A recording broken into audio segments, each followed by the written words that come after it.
عارف الحاجة الغريبة في الموضوع؟ احنا عايشين في 2026، الحياة أسهل من أي وقت فات، تكنولوجيا في كل حتة، أكلك بيجي البيت في 5 دقايق، شغلك من على السرير ده لو أنت عاوز تشتغل، مفيش وحوش في الشارع، مفيش هروب في منطقتك، ومع كل ده احنا بقينا من أعلى الأجيال في التوتر في الزمن الحديث. أجدادك اللي كان كل شغلهم بدني ومرهق لأقصى حد كانوا أهدى وأروق مني ومنك. لو جينا نبص في يومك العادي، تصحى الصبح وانت قلقان من غير ما تعرف ليه، حاسس انك دايما متأخر، تبص على السوشيال ميديا تلاقي شاب عنده 16 او 17 سنة بيعمل ملايين وانت لسه بتدرس او في وظيفة، وكمان دخلك ضعيف. الصداع بقى من اعز اصدقائك، معدتك بتتعبك وانت ما اكلتش اي حاجة غلط، بتنام وتصحى تعبان زي ما كنت سهران طول الليل، وكل اللي حواليك بيقولوا لك ده ضغط الشغل، ده طبيعي. لا يا صديقي، نقف لحظة، ده مش طبيعي، ده جسمك بيكلمك من زمان وانت مش سامع. السؤال اللي محدش بيسأله لنفسه،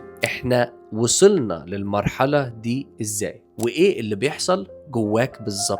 ده هيكون اقصر فيديو هتشوفه عن التوتر، بس فيه خلاصة الموضوع، اسبابه، وازاي تاخد فعلا خطوات فعالة عشان تعالج الموضوع. عشان نبسط الموضوع، وايه المسببات؟ الاسترس او الضغط مش مجرد احساس، بيبقى عباره عن استجابه فيزيولوجيه لما مخك يحس بخطر، اي خطر بقى، حتى لو مجرد رساله من مديرك الساعه 11 بالليل، اوتوماتيك بيفرز هرمون اسمه الكورتيزول. الكورتيزول ده زي زرار طوارئ في جسمك، مصمم انه يشتغل لما يكون في اسد قدامك مثلا، يخليك جاهز تجري او تواجه. نظام عبقري، بس عبقري لموقف 30 ثانيه فقط لحد ما يعدي، مش لحياة كاملة. مش كل لحظة انت عايش فيها تبقى عبارة عن توتر. المصيبة ان احنا عايشين والزرار ده مضغوط عليه طول اليوم، متكسر من الاخر، كل اشعار، كل خبر، كل سؤال بيقولك انت فين، تعالى، مش عارف ايه. بعد شهور وسنين الزرار ما بيرفعش، وجسمك يبدأ يدفع الثمن. الجزء اللي في مخك مسؤول عن الذاكرة بيصغر، عشان كده بقيت بتنسى اسماء وارقام، وبتدخل الأوضة تفضل ثواني كتير مش فاكر انت دخلت ليه. الجزء المسؤول عن الخوف بيكبر، عشان كده بقيت قلقان من حاجات اصلا مش بتحصل. شرايينك بتضيق، الدهون بتتلم في بطنك وانت قاعد على المكتب ساكت، وجسمك من جوه بيصرخ بيقولك ارحمني. طيب ايه الحل؟ اول حاجه لازم ترجع تتعلم تتنفس صح، وانت مش هتصدق ان التنفس بقدر ما هو حاجه بسيطه بقدر ما ممكن يغير حالتك في دقايق. جسمك ليه مود تشحين ومود تهدئه، ولما بتطلع نفسك اطول ما الشهيق بيكون، بتقفل زرار الطوارئ بايدك من غير ما تحتاج كبسوله ولا مكمل ولا اي حاجه. السر ان الشهيق يكون على مهلك في 4 ثواني، وتطلع نفسك على راحتك في 8 ثواني، وتعيد ده 5 مرات الصبح اول ما تصحى ان شاء الله، و5 مرات بالليل قبل ما تنام نوم عميق باذن الله. وكل ما حسيت انك مشدود في النهار، خد لنفسك 30 ثانيه واعمل التمرين ده. اعمله قبل اي اجتماع صعب، اعمله لما حد يعصبك، اعمله ما تحس ان صدرك ضاق منك من غير ما تكون عارف ليه. التنفس ده ممكن تعتبره زرار ايقاف الطوارئ اللي ربنا حطه فيك ببلاش. وبالنسبه للناس اللي بتسوق، انت ممكن يجيلك دوخه لو عملت ده بطريقه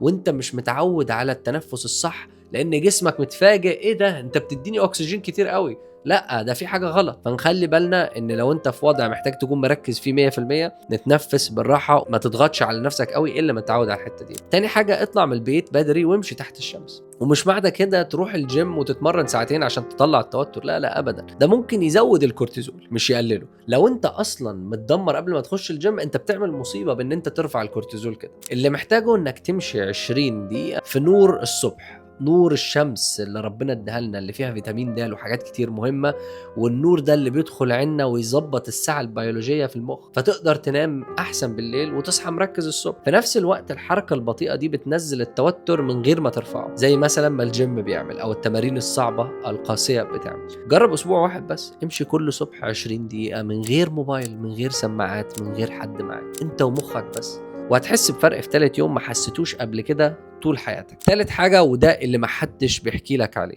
بطل تقيس التوتر من احساسك. بمعنى في مرات بتحس انك تمام وانت اصلا متدمر من جوه، تحس انك تعبان واصلا جسمك في احسن حالاته. عشان كده محتاج تقيس التوتر من جسمك مش من دماغك. قيسه من نبضك وانت قاعد مرتاح، قيسه من ساعات نومك العميقة، قيسه من حاجة اسمها HRV، وده مؤشر بيقول لك جهازك العصبي في حالة ايه فعليا. ولو لقيته نازل، ده معناه ان جسمك تعبان ومحتاج يرتاح قبل ما يفصل منك خالص. ومش شرط هنا تستعمل حاجة مثلا زي الووب او الابل واتش، لا، ممكن من تليفونك تطبيق مثلا زي والترا تقدر تقيس التوتر من كاميرا الموبايل بتاعك فقط عن طريق مستويات اشارات بتبقى موجودة في جلدك. التطبيق بيلتقطها وبيديك قراءات لحظيه. الخلاصه، التوتر مش عدوك، توتر انذار جسمك ليه. وهو بيقول لك من زمان استنى، في حاجه غلط وانت قافل ودانك. ارجع للاساسيات، نفذ صح، اطلع من البيت، نام كويس، واسمع جسمك قبل ما يطفي منك. امشي دايما بمبدأ الوقايه خير من العلاج. الحق المصايب قبل ما تحصل. ولو عاوزني اعمل فيديو كامل عن ال HRV وازاي تقيسه بنفسك من غير دكتور ومن غير معامل، اكتب HRV في الكومنتس واشترك في القناة عشان ما يفوتكش الفيديو اللي جاي، وشير ده مع حد دايما في حالة توتر. اشوفك في الفيديو اللي جاي.